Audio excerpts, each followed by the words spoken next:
Também tem aquela velha questão assim de que os bandidos eles vão lá, distribuem, principalmente nessa época do ano, presentes e tudo, e muitos se pintam como uma espécie de bom moço, discretos, falinha mansa, tranquilinho, e muitas vezes atuam ali em favor do crime organizado, promovendo o tráfico de drogas. Eu estou falando aqui de uma prisão que foi efetuada em 2023, mas as investigações estão avançando contra o Rodrigo Alvarenga Paredes.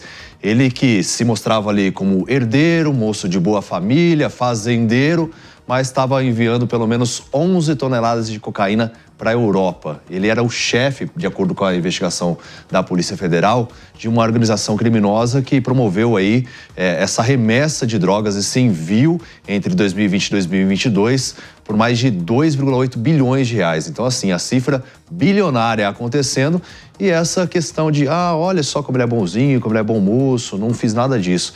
Então, a gente vê também essa roupagem acontecendo em relação aos bandidos, né, João? Pois é, a gente observa isso, e esses aí são os verdadeiros donos, né? Os verdadeiros gerentes, diretores, enfim, do crime organizado. E isso não exclui o combate nas tais comunidades ou favelas, né? Porque muito se argumenta que esses verdadeiros líderes, eles estão na Faria Lima, sei lá, em Alphaville, falam bairros nobres, né? Para dizer que eles estão fora ali do ambiente onde impera o crime organizado e domina.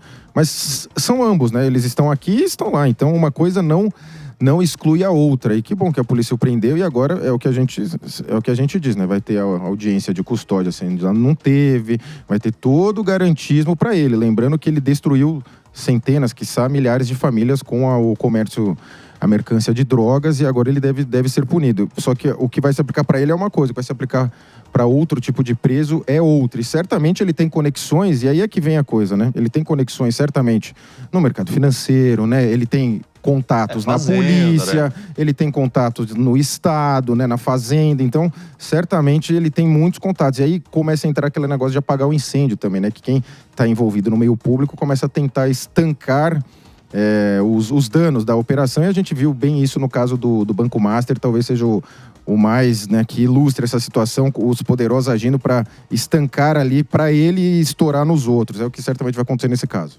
Para o pessoal que nos acompanha pelo rádio, nós vamos para um rápido intervalo e voltamos daqui a pouquinho para vocês.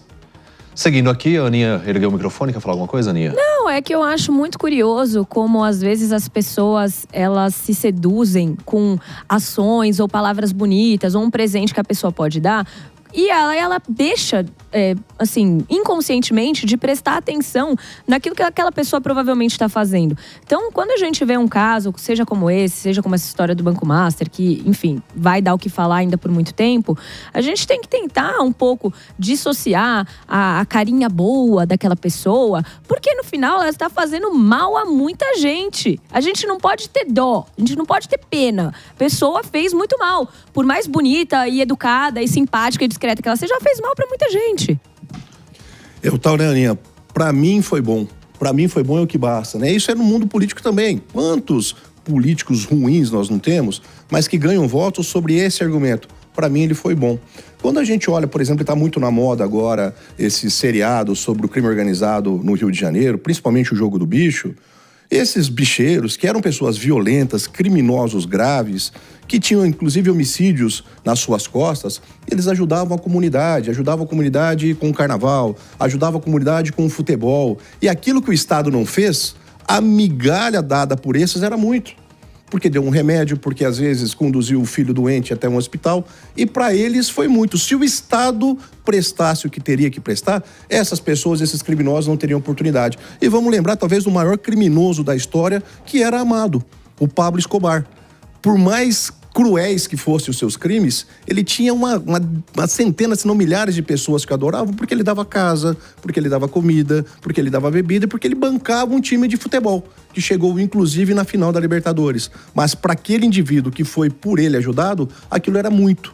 E era muito porque o Estado nada fez. Mas esses grandes bandidos, eles só conseguem se consolidar porque eles se infiltram no Estado. E isso é um ponto essencial para a gente discutir. Como que a gente consegue fazer com que o Estado fique mais blindado da infiltração do crime organizado? E isso passa por a gente ter códigos de conduta que sirvam para todo o setor público, para que seja um policial, seja um ministro do Supremo, que haja limites na forma como esses agentes e autoridades se relacionam com a sociedade, com negócios privados e com, muitas vezes, negócios privados que flertam com a bandidagem, que lavam dinheiro do crime organizado. Então é preciso ter limites muito claros para que a gente garanta a blindagem, para que não haja infiltração do crime organizado nos espaços de poder. Não, e em tese já existe na legislação, em tese, né, mecanismos para puni-los, mas o que a gente observa é que a lei ela é muito maleável, né, depende para quem se aplica, né, para alguns se aplica todo o garantismo e para outros não. Nesse caso aí a gente está na dúvida, né, do que vai acontecer a depender do trânsito que ele tinha, vamos colocar assim, e como o Mano bem colocou, você tem essas estruturas societárias que elas acabam dificultando muito, né, vide a questão do Banco Master ou outras, entre aspas, pirâmides, eles vão fazendo uma estrutura tão complexa que fica difícil você chegar em quem é o verdadeiro manda-chuva ali. Por isso que sempre que acontecem essas operações, esses crimes, quem está na ponta ali, né, ele estanca normalmente e fica só nos peixes pequenos. É o que acontece nessas operações em comunidades muitas vezes, que prende lá alguém, fala, mora numa mansão ali na comunidade, mas ele não é, a gente sabe que ele não é o verdadeiro líder, né, que ele tem outros líderes que não estão lá na comunidade. E além do código de ética, acho que tem que ficar preso mesmo, né? Todo mundo no Brasil é solto, né?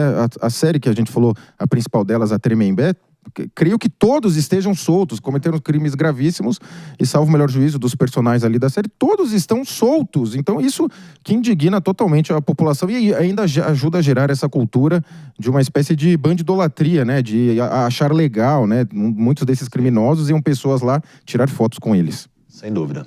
Inclusive, estamos de volta para o pessoal que nos acompanha pelo rádio, né? Estamos aqui discutindo sobre os criminosos que usam disfarces de bons moços, tudo, saem distribuindo presentes para a comunidade, mas muitas vezes cometem cada vez mais atrocidades.